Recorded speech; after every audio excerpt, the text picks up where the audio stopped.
ago, was a great advocate for the PVA as well.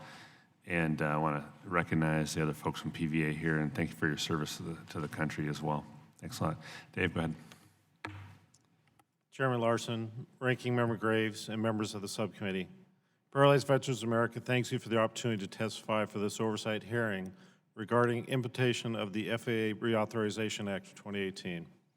This legislation included many provisions that, if properly implemented by the U.S. Department of Transportation, would improve the air travel experience of catastrophically disabled veterans and all people with disabilities.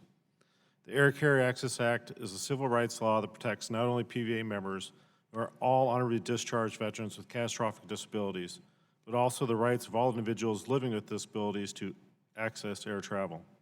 Unfortunately, PVA members routinely report incurring bodily harm in boarding and deplaning aircraft, and their wheelchairs, particularly power wheelchairs, are often damaged while stowed. Today's aircraft present a rather hostile environment for the many passengers with disabilities, which often results in profound consequences for passengers with disabilities.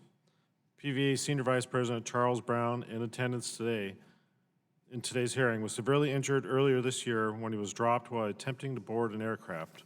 Mr. Brown fractured his tailbone, and as a result of this incident and subsequently developed a skin breakdown and bone infection. As a result of his injuries, he spent 3 months as an inpatient at the Spinal Cord Injury Unit at the VA's Medical Center in Miami. Now he is very apprehensive about flying and drove to Washington, D.C. from South Florida to attend recent PVA meetings and events. Unfortunately, Mr. Brown's situation is not unique among PVA members. I too have experienced disability-related problems in air travel. In fact, problems with air travel are one of our most common complaints that we receive from our members.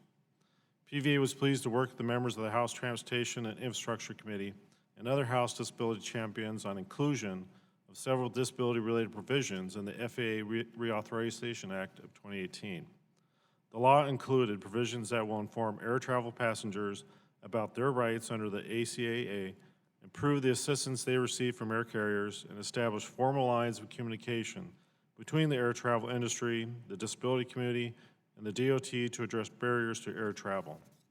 The law also requires a forward-looking study designed to determine the feasibility of passengers flying while in their wheelchairs.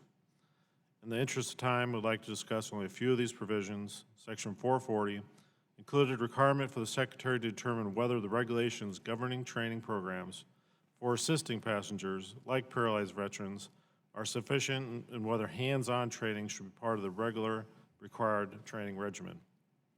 It's unconscionable to think that someone with spinal cord injury or disorder should be assisted in multiple transfers to board and subsequently deplane an aircraft without having been properly educated. It is dangerous for not only those passengers, but also for those who are assisting them. The experience of many of our members who have been injured during this process is evidence enough for PVA to that current regulations are not sufficient to guarantee safe passage for these passengers. Section 439 required the Secretary to establish an advisory committee on the air travel needs of passengers with disabilities. I am pleased to report that the Secretary publicly announced the formation of the Air Carrier Access Act Advisory Committee last Friday. PVA was honored to have a member of our national staff chosen to represent the disabled veterans on this committee. We are hopeful that one of the committee's tasks will be to assist the Secretary in the development of airline passengers with disabilities Bill of Rights required in Section 434. I also want to highlight our support for a general consumer provision in the FAA reauthorization that required GAO to study lavatory access on aircraft. When I fly, I purposely dehydrate myself to the limit that possibility that I might need to use a lavatory while in the aircraft because they are not accessible for people with mobility impairments. This is a typical protocol for many members of PVA's executive committee who are here in the audience today. When I fly from Washington, D.C. to my home and from Reston, Washington, I intentionally book flights that require layovers in the middle of the country so that I will not have to deprive myself of using a lavatory on a cross-country flight. Even then, I allow myself to begin rehydrating once the flight is approximately 30 minutes from landing. The dignity of being able to access the lavatory cannot be underestimated and should not be measured against the cost of doing so. If lavatories are going to be made available on commercial aircraft, then they should be accessible to all passengers. The FAA Reauthorization Act represented an important step forward in efforts to improve the air travel experience of passengers with disabilities. However, more work remains to be done. We want air carriers to do the right thing. Many times that means we need Congress and the Department of Transportation to guide them. PVA thanks you for this opportunity to express our views, and we're happy to answer any questions you may have. Thank you, Mr. Zurfluh. I'll start, Mike.